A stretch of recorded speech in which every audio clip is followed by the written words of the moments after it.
Good morning. This is Walt Peacock with you again, John's dad. I'm excited about the chapter that we're looking at today. We're looking at chapter 23.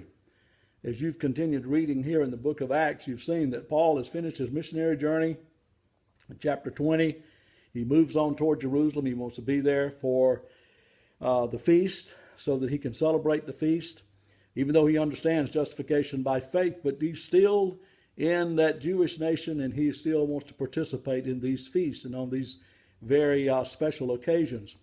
When we come to chapter 21, as well as chapter 22, Paul gets himself in some trouble because the Jews there think that he has taken Trophimus, who is from Ephesus, into the temple, and he has defiled the temple, the holy place. And so they began to, in fact, they're getting ready to stone him, ready to kill him. And the commander of the Roman soldiers comes and prevents that. And Paul gets a chance to talk to the people. And they listen to him because he speaks to them in their own tongue until he gets to the point when he gives the statement that the Lord Jesus appeared to him and told him to go to the Gentiles. And with that, they begin to pull their hair out, throw dust in there, and all kinds of things. And so the commander takes Paul to the barracks, and before he does that, he's thinking about actually flogging him until Paul reminds him that he is a Roman citizen, so they stop immediately. But anyway, he ends up in the barracks, and he thinks that what he'll do is he'll take him out and let him once again defend himself. And as he does that, once again, we have the crowd going crazy. So now he's got Paul in the barracks, and a young man, Paul's nephew, overhears the plot of the Jews to kill Paul. In fact, over 40 men have said that they are willing to not eat. They're going to fast until they kill Paul. So the commander himself decides that what he's about to do is save the life of this man. He doesn't know why the people are so upset. It's got to do with their law. He's really, as far as he's concerned, it doesn't mean anything to him as a Roman citizen, a Roman soldier. By the way, he had to buy his citizenship. Paul was born a Roman. But anyway, so what he does is he gets the soldiers together, 200 foot soldiers, 200 spearmen, and 70 men on horseback to take Paul to Caesarea, which is northwest of the city of Jerusalem. And he takes him there so that the governor at that time can decide what to do with the Apostle Paul. Now, it's interesting, in this chapter, we see the hand of God in his providence and in his protection for the Apostle Paul. What I want to call your attention to is that in Acts chapter 23, verse 11, the Lord Jesus appears to Paul. And he tells him, he says, you've bared testimony of me in Jerusalem, and you are going to bear testimony of me in Rome as well. Now, we see this happen a number of times. That is, the Lord Jesus, either himself in a vision or the vision of an angel.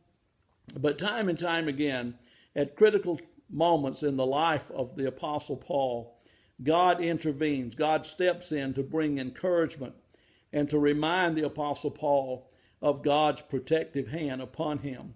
You remember it was the vision of the Lord Jesus on the road to Damascus that called Paul into the ministry. And then, of course, Ananias, the disciple there in chapter 9 of Acts, tells Paul, the Lord Jesus has told me to tell you, Paul, that you have been called and set aside as a special instrument for one that is going to suffer for the cause of Christ. And then Paul, of course, we know of his tremendous sufferings. You can read about those in 2 Corinthians 6, as well as in 2 Corinthians chapter 11 as well, and chapter 5 for that matter. But all of this is taking place, and the Lord Jesus steps in to remind him and to encourage him here in Acts 23:11, just as he had done when Paul was upset and concerned, quite frankly, a little fearful for his life, back in Acts chapter 18, verse 9, when he was in Corinth.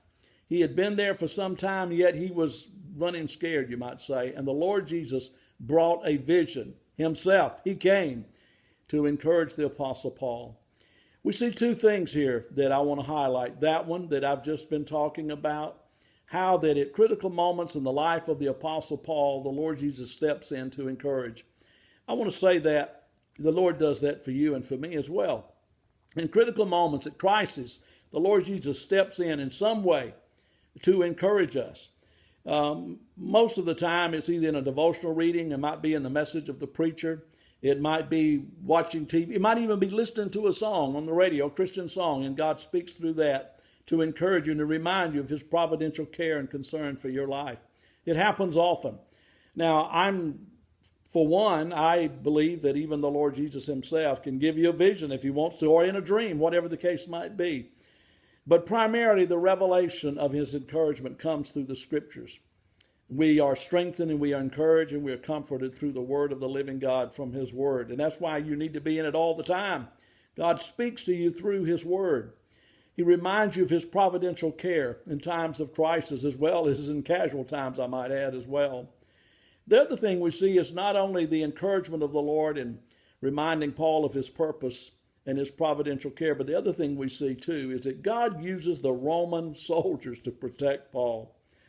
I think that's kind of interesting that here is a man who was a Jew, and this Roman soldier goes out of his way to protect this man.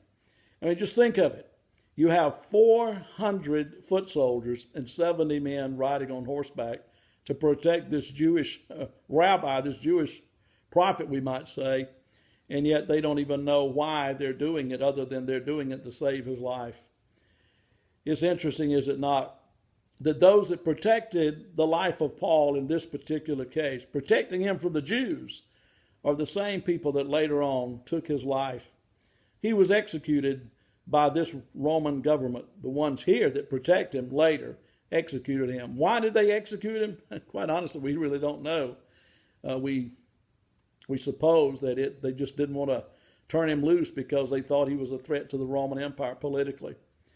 But whatever the case might be there, the thing we see God himself in vision, the Lord Jesus encouraging Paul, and we see God in his providential care, not only encouraging him, but protecting him to make sure that the purpose for his life is fulfilled. And let me just say this about that. God indeed has his hand upon you and upon me. He has promised to bring us to himself. What he has started, he will finish. We know that from Philippians chapter 1, verse 6. In those times of stress, in those times of the unknown, in those critical times, the encouragement of the Scriptures, the encouragement from the saints, the encouragement from the Spirit of God himself, God brings that encouragement. But also, there are times when he protects us, even by our enemies, because God is not limited to what he can do. I pray God's blessing upon you today as you continue in the book of Acts. I pray God's blessing upon Mission Church as well as the Church of Jesus Christ throughout the world. Thank you for letting me share this time with you. God bless you again. Thank you.